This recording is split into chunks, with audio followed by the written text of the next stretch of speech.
Hello dear student. Today we shall read the second chapter, The Address, which is taken from your supplementary book. In this story, there is a poignant story of a daughter of her mother. This story is a poignant account of a daughter who goes in search of her mother belonging after the war in Poland.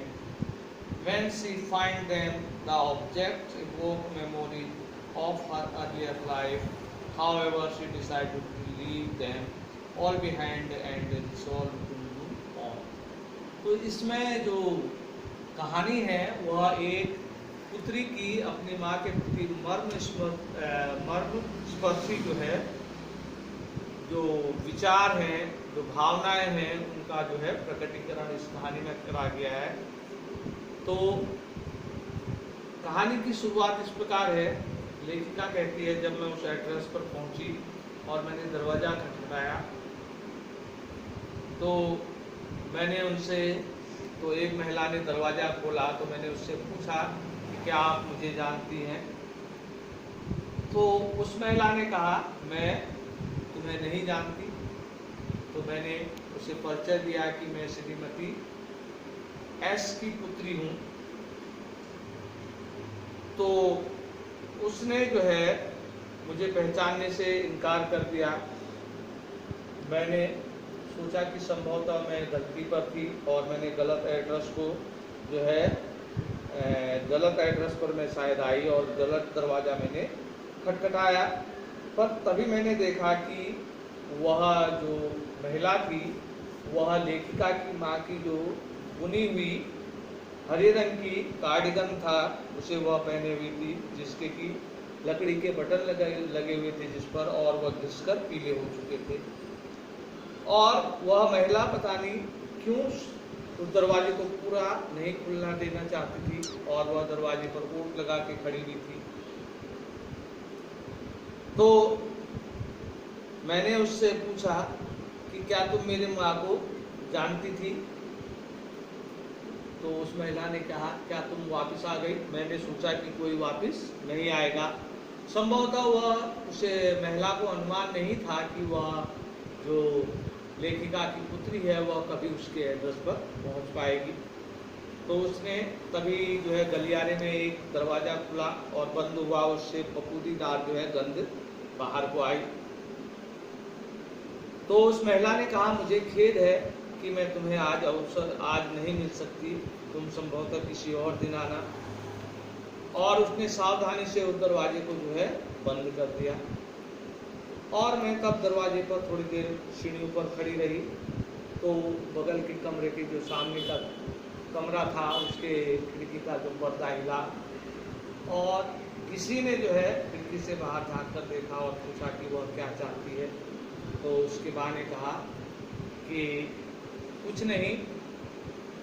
तो मैंने फिर दोबारा उस name plate को देखा, उस पर लिखा हुआ था डॉर्लिंग और काले ब्लैक लेटर इन वाइट और सफेद पट्टे पर जो है काले अक्षर में लिखा हुआ था। और उसके थोड़ा सा ऊपर नंबर लिखा हुआ था, नंबर 46, जो कि मेरी माँ ने तब एक बार बताया था जब मैं वो दिन जो है देरी से ऑफिस गई तो एक महिला जो है सामान, बड़ी मुश्किल से भारी सामान को ले जाते हुए सूटकेस में ले जा रही थी और उसे ले जाने में परेशानी हो रही थी।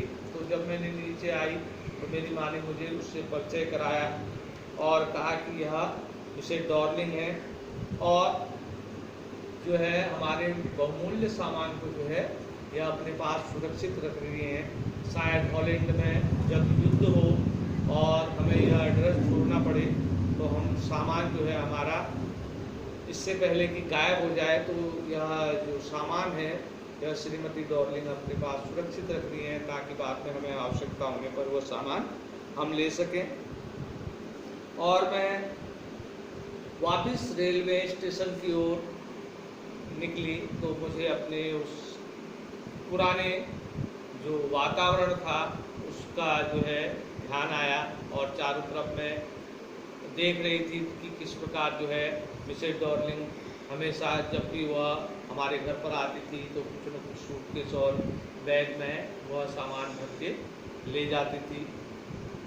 अगली बार जब मैंने अपने सामान के लिए यात्रा की तो एक नौजवान लड़की ने जो है दरवाज़ा खोला, तो मैंने उससे कहा कि मैं तुम्हारी माँ से मिलना चाहती हूँ। तो उसने कहा कि माँ संभवतः बाहर गई है, और तो मैंने कहा कि मैं कुछ देर उनका इंतज़ार करूँगी। उसने दरवाज़ा खोला और मैं अंदर गई तो गलियारे से फूफूदार और उमस भरी गंध आई। तो मैं उस गलियारे को पार करके कमरे में गई तो मुझे वहाँ अपने से संबंधित सारी जो सामान थे वह अस्त व्यस्त अवस्था में जो है फैले पड़े मिले। और उस लड़की ने कहा कि मैं तुम्हारे लिए चाय बना के लाती हूँ।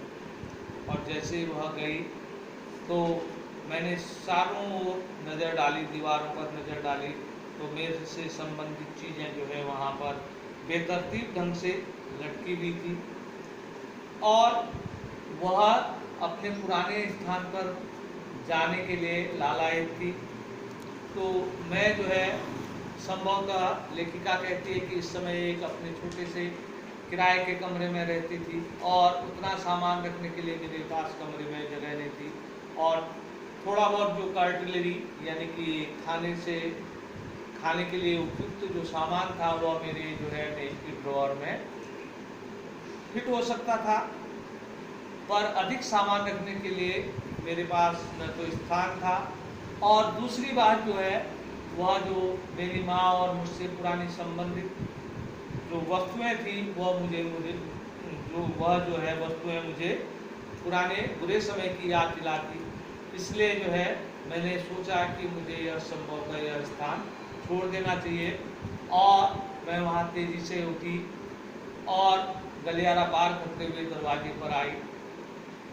और मैं पुनः जो है उस स्थान पर कभी नहीं आना चाहती थी। मैं वह जो एड्रेस थे यानी कि मार्कोनी स्ट्रीट नंबर 46 उस एड्रेस को हमेशा के लिए भूल जाना चाहती थी। यही पाठ का सारांश है। तो कल इससे संबंधित प्रश्न उत्तर लिखाएंगे। तो आप ये जो डिफ़िकल्ट वर्ड हैं इनको आप अपनी कॉपी पर उतार लें और इसके आगे कोई क्वेश्चन आंसर आपको कल कराए जाएंगे। धन्यवाद।